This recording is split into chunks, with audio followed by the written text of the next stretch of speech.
بلد ما فيهاش رجاله. انا مش بغلط فيهم، بس الحقيقه كده ان عدد الرجاله هناك قليل جدا مقارنه بعدد البنات. ارمينيا الدولة اللي فيها عدد البنات أكبر بكتير جدا من عدد الرجالة. الراجل هناك بيبقى مميز لأنه عددهم قليل جدا، مش بعيد كمان الراجل يتعاكس، يعني كل راجل هناك لازم ياخد باله من نفسه عشان محدش يضايقه أو يعاكسه. أرمينيا معروفة من زمان إن هي دولة بتشجع وبتساند البنات والستات، وبتحاول ترفع شأن السيدات في المجتمع كله، ووظائف ومناصب وفي إدارة الدولة نفسها، وعشان كده الرجالة اتضايقوا من الموضوع ده جدا. ومن زمان كتير جدا من رجالة أرمينيا هاجروا بره البلد اصلا، والنص التاني من الرجاله الدوله فقدتهم في المشاكل اللي كان حاصله بينها وبين دول تانيه. فبقى الرجاله هناك مميزين جدا، والبنات لما بيصدقوا يلاقوا راجل. ورغم ان البنات والسيدات هناك متحكمين في الدوله كلها، لكن هم كمان ما قدروش يستحملوا العيشه من غير رجاله، لان عدد الرجاله قليل جدا على عدد البنات اللي موجود هناك.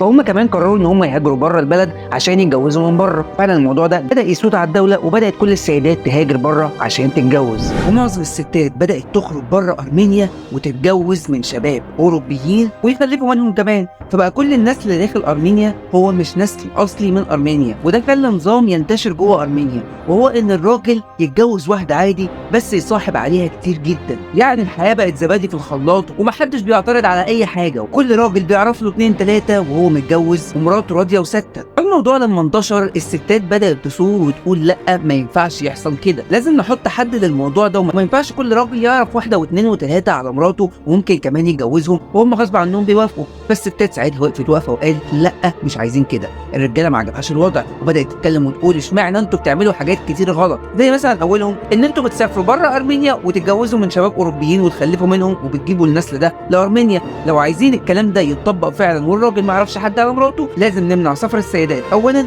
وثانيا نمنعهم تماما من الجواز من اي شاب بره ارمينيا، عشان نقدر نحافظ على النسل بتاعنا يبقى من جوه ارمينيا بس. ولما الرجاله قالوا كده، الستات وافقوا بالنظام اللي كانوا عاملينه الاول، والراجل بقى يتجوز ويصاحب عادي. وعشان كده الحياه في ارمينيا واخده شكل مختلف عن بقيه الحياه في اي حته. ومش بس ارمينيا اللي فيها النظام ده، لانه في كمان دوله ايسلندا.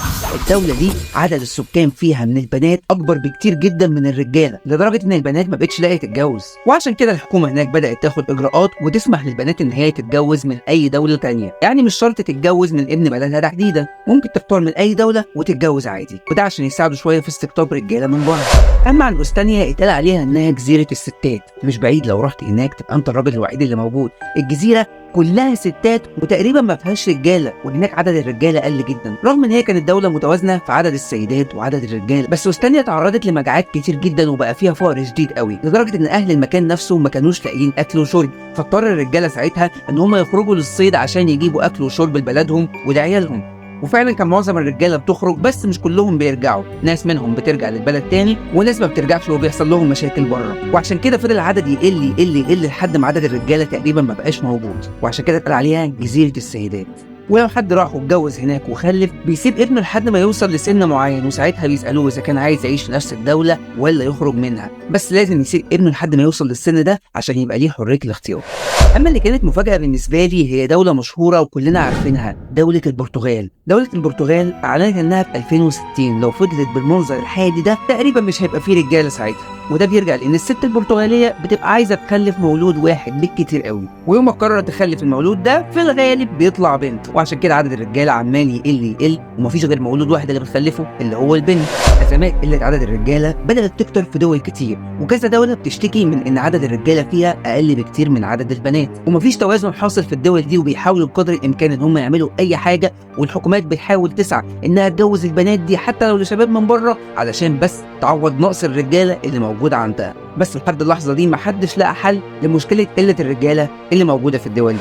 انا عادل مجدي، شارك كتير للفيديو ده وقول لي رايك في كومنت. انت شايف من وجهه نظرك في حل معين عشان الدول دي تزود عدد الرجاله تاني فيهم؟